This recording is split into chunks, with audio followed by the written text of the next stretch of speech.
Bienvenue dans cet épisode, Mon apprentissage Flutter, épisode 8. Euh, je pensais pas aller autant d'épisodes, je vous avoue.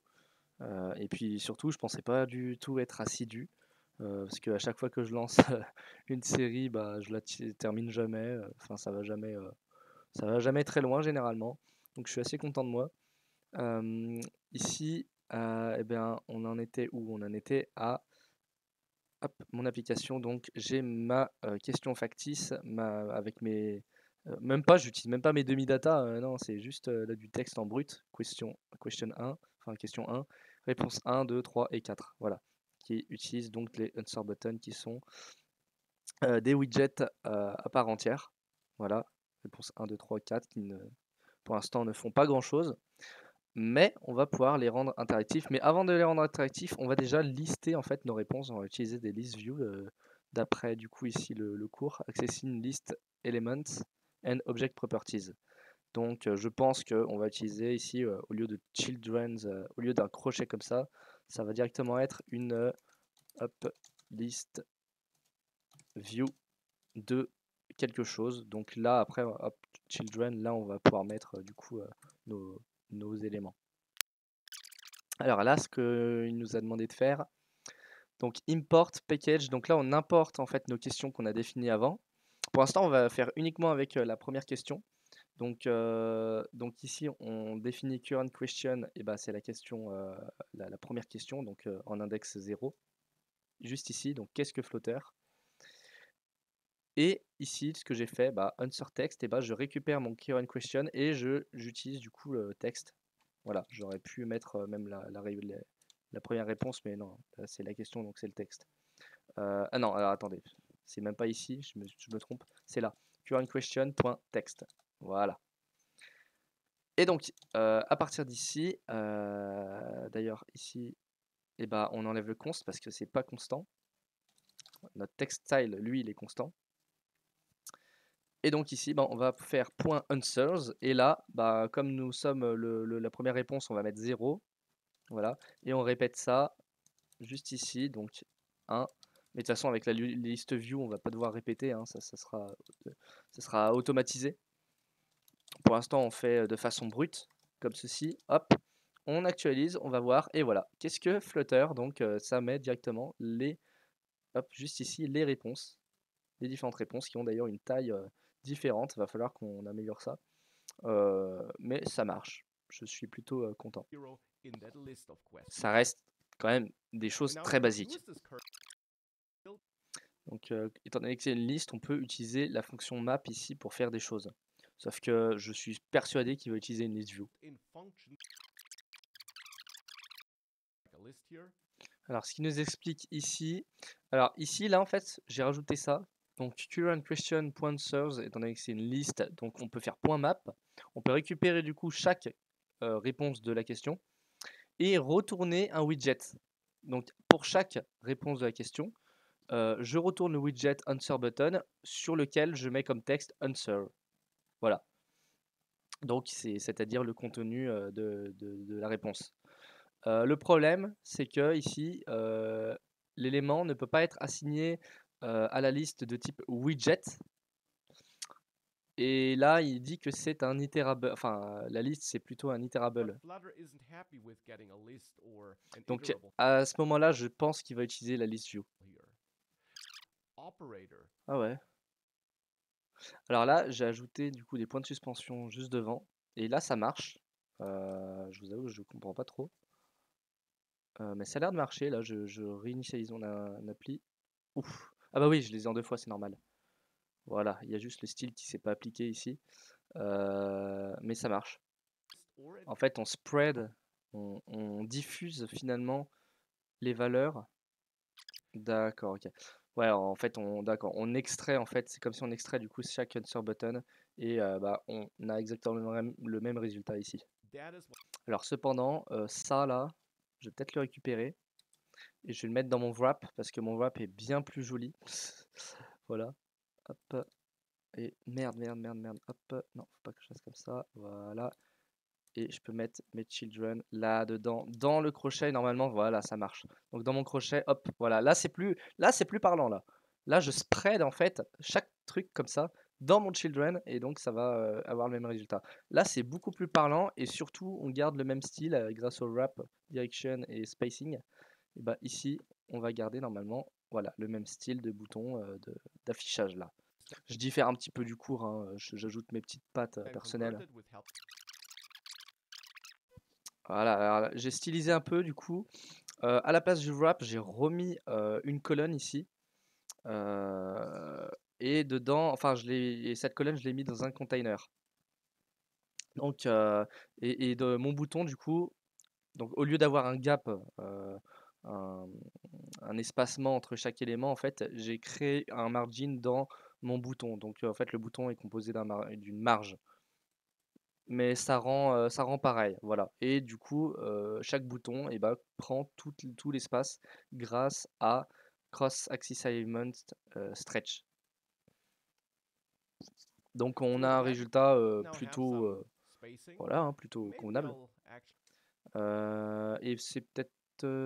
alors le texte normalement est centré, là il est décalé parce qu'il prend deux lignes, mais je trouve ça presque mieux. Ah lui le centre, allez on va le centrer le texte. Alors, dernier truc aussi que je remarque, là j'ai changé la question, je suis passé de 0 à 1 et il faudrait qu'on ajoute un petit padding quand même hein, sur cet élément-là. Donc le texte ici on va le mettre dans un container. On va donc refactor wrap in container où on va ajouter un padding qui sera engine set all, un petit, non pas all, ça va être symétrique horizontal et on va lui mettre à 20. Voire même 30, c'est mieux. Et on rajoute un petit const juste ici, voilà. Alors ça c'est génial. C'est génial parce que il y a Dart qui intègre directement une fonction qui s'appelle shuffle, qu'on peut mettre juste dans la liste, comme ça, juste après la liste.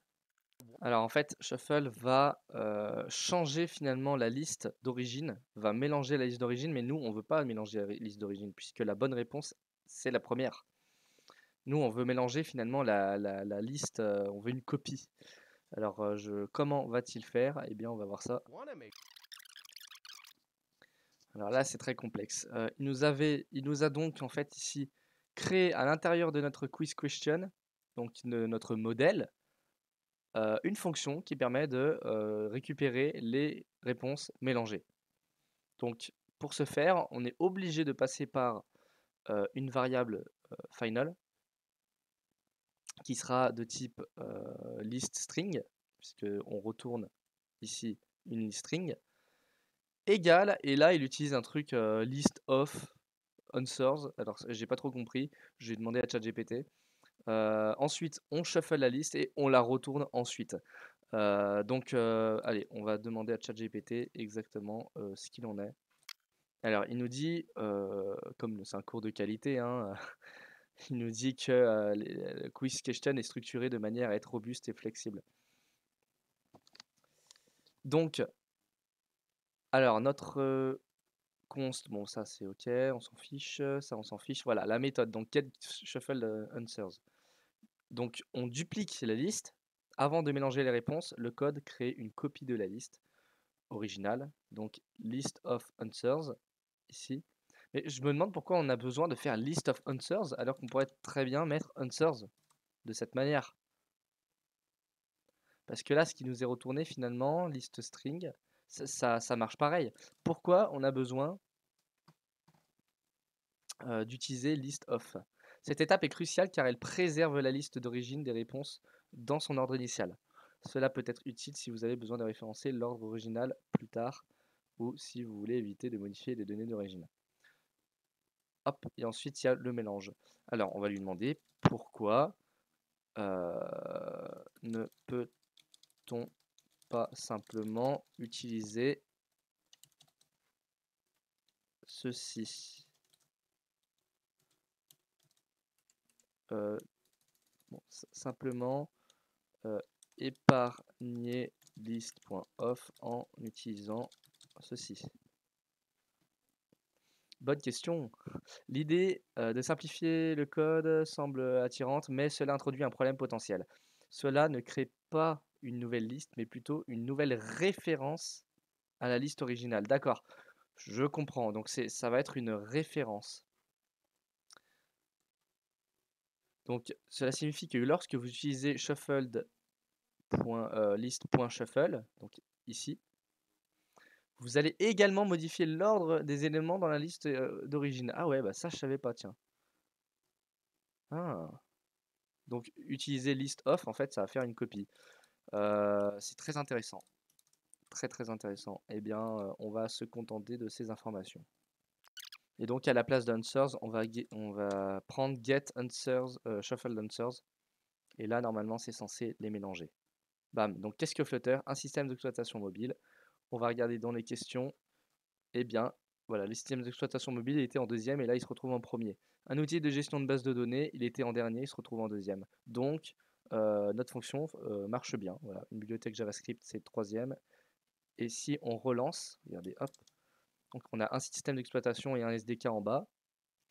Là, je relance l'application et voilà, le SDK se retrouve en haut et un système d'exploitation mobile, c'est en deuxième. Donc ça a bien mélangé, ça fonctionne très bien. Alors là, on a créé une variable current question index qui va changer au cours du temps, parce que quand on va répondre à la question, par exemple answer questions, eh bien, on va plutôt l'appeler next question. Next question, voilà. Eh bien, current question index, on va l'incrémenter. Et donc, ici, current question va prendre ici justement ceci. D'ailleurs, ça, je pense, je suis persuadé qu'on va le mettre dans un set state, puisqu'on va rafraîchir la vue. Voilà, il l'a mis. Et donc ici, on tap, et ben, on va mettre next question, tout simplement. Donc là, normalement, si je tape, voilà, hop, hop là. Et là, j'ai une grosse erreur parce que bah, j'ai dépassé les limites. Donc c'est normal. C'est complètement normal. D'ailleurs, donc quand on va créer ça, on va créer une autre variable. Je vais faire avant de suivre le tuto, comme ça j'essaye de m'entraîner. Answers, on va l'appeler answers, qui sera un tableau. Voilà. Var liste de number. Alors, non, ça va être double, non, c'est int.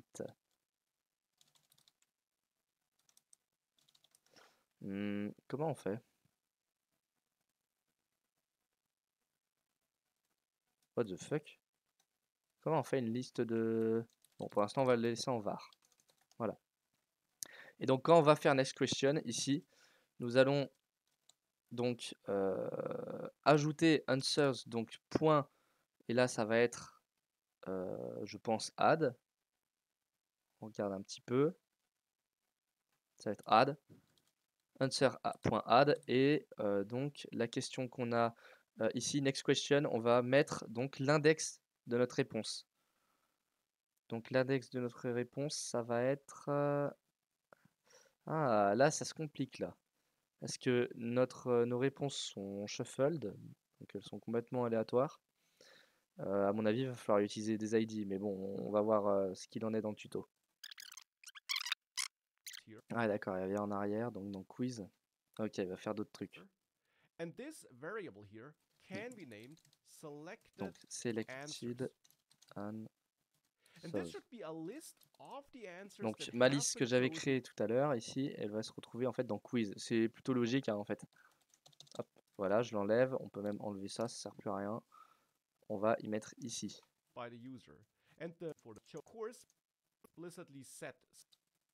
Et c'est une liste de string. Alors pourquoi string? Ah, en fait, il va se baser, d'accord, ok. Comme j'ai pas d'index sur mes réponses, il va se baser sur le texte que contient la réponse. Donc c'est pour ça que c'est une liste de string. Et en fait, ma liste, elle va comporter directement la réponse et non pas un index. Et donc, bah forcément, ici, selected réponse, selected answers, point. Donc là, on va faire add et on va ajouter du coup notre réponse tout simplement.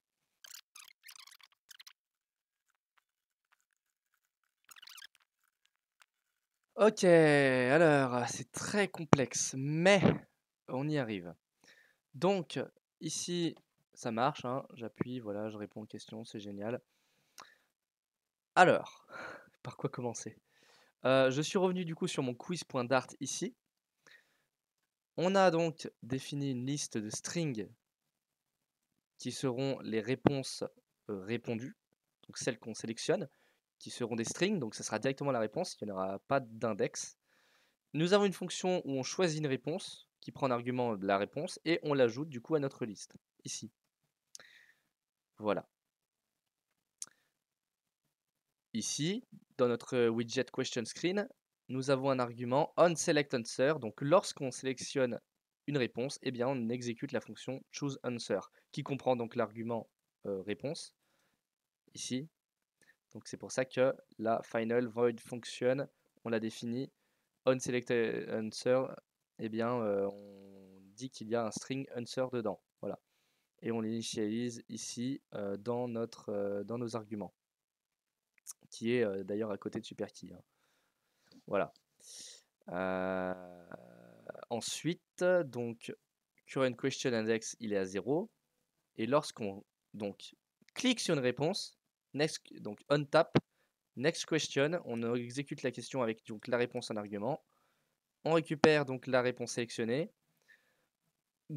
Comme on est dans un stateful widget, j'ai demandé à ChatGPT, hein, comme on est dans un stateful widget, on est obligé d'utiliser ici widget pour accéder à ce qu'il y a là, parce que ici nous sommes dans l'état en fait, nous sommes dans l'état, la question screen, l'état de la question screen du widget question screen qui est un stateful. Donc on récupère ici widget pour accéder là-dedans et on récupère notre fonction ici et on l'exécute. On exécute notre fonction qui se trouve dans notre widget. Donc onSelectAnswer, eh bien on lui attribue, on lui met dans les attributs la réponse sélectionnée. Et ensuite, on rafraîchit la page avec current question index ++, donc en incrémentant la question. Et donc après, nos réponses sont sauvegardées dans notre liste ici. D'ailleurs, qu'on peut même afficher, hein.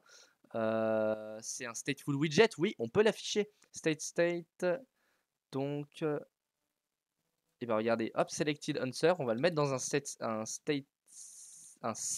state, voilà. Comme ça, on va pouvoir mettre à jour notre vue. Et juste ici, donc child, on va mettre ça, on va wrapper notre screen widget dans une colonne, juste pour voir à quoi ça ressemble. Et là, on va mettre un texte avec notre liste finalement. Donc, qui va être selected answers.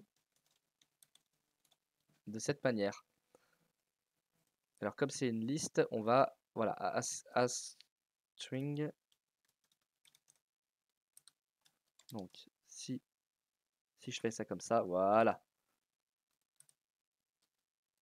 As string. Et j'ai toujours une erreur. Mais alors pourquoi? Non, là je l'ai plus. Ah si, là je l'ai. List string is not subtype screen. D'accord. Donc, tu sais quoi? On va faire autrement. On va faire list view. Je sais pas encore comment ça fonctionne, mais de toute façon, children. Et ici, on va mettre. Ah non, bah attends, regardez, on va pas utiliser list view, on va directement utiliser ici. Comme nous avons une liste de réponses, on va faire .map. Voilà, tout simplement. Avec answer ici. Et on envoie du coup un widget text const text, donc return const text avec notre réponse qui est donc une string. Et là, c'est censé marcher. Comment ça, il n'est pas utilisé? Ah, le con! J'ai oublié de mettre le screen widget. Forcément. Forcément, ça marche pas. Bah voilà. Commencer, voilà. Et là, donc, bon, tout est décalé, mais c'est pas grave. Si j'appuie ici, bam, on a notre réponse. Et là, C#, hop, hop, hop, on a toutes nos réponses qui s'affichent. Donc, ça marche. On va s'arrêter là pour cet épisode. Merci d'avoir regardé. Rendez-vous au prochain épisode.